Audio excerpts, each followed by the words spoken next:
So as I mentioned in the last video, I'm going to move on to the next phase of this Wattmeter, and I've created this board here that has the Arduino here. It has the two LF398s on the back of the board. There's all the filter caps and associated circuitry with that. So this is I use this Fab-in-a-Box kit to create all my boards. It's a pretty easy to use kit. I quite like it. And the board itself, I only had to include a couple of bodge wires. This one because the trace came off, and then this one here because I'd incorrectly routed the traces from this pin here. I mean, obviously with these guys here, you can't get underneath them to solder it. So, for the rest of them, all the traces from these sockets are actually routed underneath the board. But anyway, that's the board ready to be populated. What I'm going to do first is just going over the sockets. This is the plus or minus 12 volts socket. This is the socket from the AD8307. This is the socket that has SDA and SCL for the LCD. And then this is a kind of an unused one at the moment that I've got for an encoder that I'll put on there later. So anyway, what I'm going to do is hook up the power first, make sure everything's okay, and then proceed from there. Okay, so I've got the plus or minus 12 volts and 5 volts coming from the power supply. So time to just probe around and check some voltages. So pin 1 and 7 should be 12 volts, and there we have, there's 12 volts. Pin 4 should be minus 12 volts. And then we go, it's a little hard to see the minus sign here, but it is indeed there. And then finally, checking the 5 volt, I've got to move around to the bottom of the board here, and that is between this pin here, bear with me, this pin here, and this trace here. There we go, 5 volts. So that's the voltage supply all set on the board. Time to continue. Okay, so I've populated the board with the ATMega328, this filter cap here, these two inductors, the S16 megahertz crystal, and on the other side of the board is two 22 picofarad capacitors connected to the from the crystal to ground. So I've got the USB tiny programmer set up, and here's my thing that I remember, the orientation of the in-circuit system programmer. I can never remember it, but basically here's the indent, and it's looking down from the top. So you have VCC, MOSI, ground. So that's VCC, MOSI, ground, and then on the other side, MISO, SCK, and reset at the bottom here.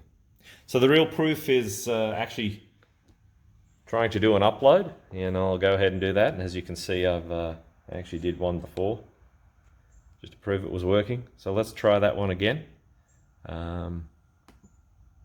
Load using programmer. So there we go. It's compiling, and as you can see, it's uploading the result to the ATMega. So right at the end, we should get a success. There we go. So basically, that confirms that the ATMega is actually all working. The programming won't work at all if the ATMega is not running. So all good. I think what I'll do next is I will hook up the LCD to the to this portion here, so we can actually see some output, and we'll take it from there. Okay, so here we go. I've hooked up the LCD to the connector on the board. Let's turn it on, and there we go. Basically, that's up and running. So programmer's hooked up, the LCD's hooked up. The next thing I'll do, I will connect the LF398 and the AD8307 just to confirm that I'm getting the same results as before. I do have to install the 2.5 volt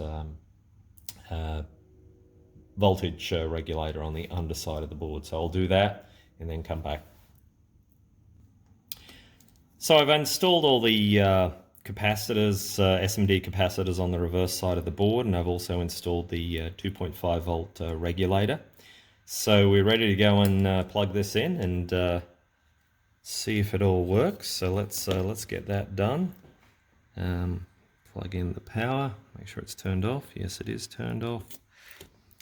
Plug in the LCD. Fortunately, these connectors are polarized, so I can't really get it wrong. And then let's turn it on. Okay, so you can see I've only got the reference voltage coming in there, and it's alternating between 515 and 516. So each one of these regulators outputs a slightly different voltage. I think this one is 2.52. So which is a little bit different than the one I had on the board before. So anyway, that's that working.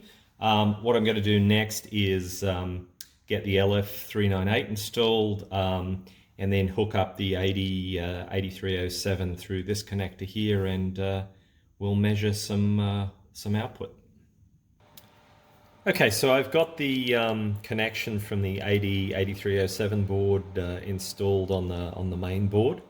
And again, I'm just using the forward power. I haven't connected the reflected power up.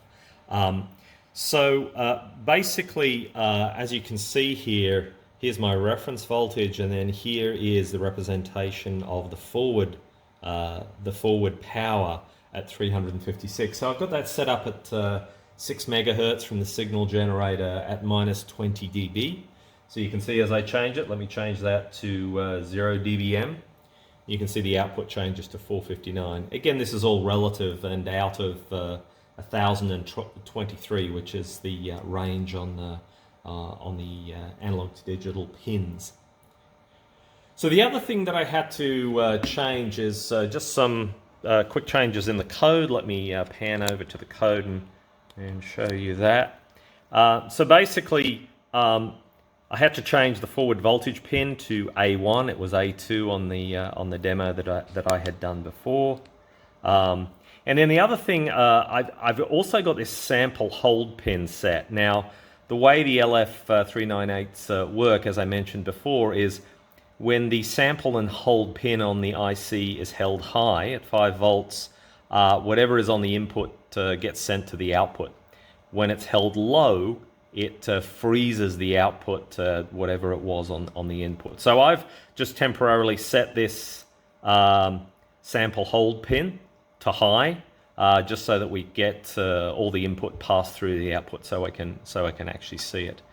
And then the rest of the code is pretty much exactly the same here, with where I'm outputting the reference voltage and the forward voltage.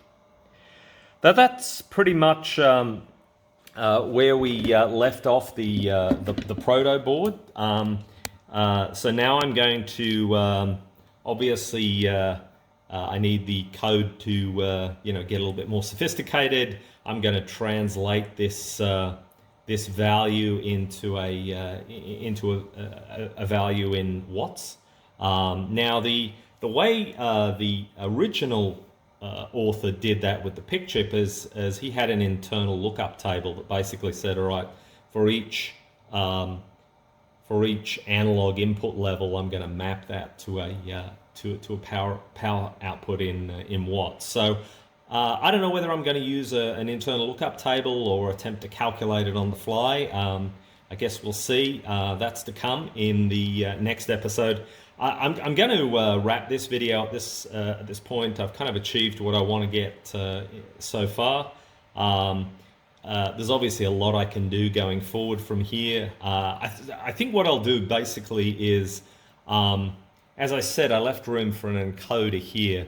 So I'm going to use that encoder to do some, to create a calibration interface, so I can calibrate this, the mapping from the from the analog input to the power in watts through the LCD. So that'll be a bit of fun. Anyway, that's going to be the next video.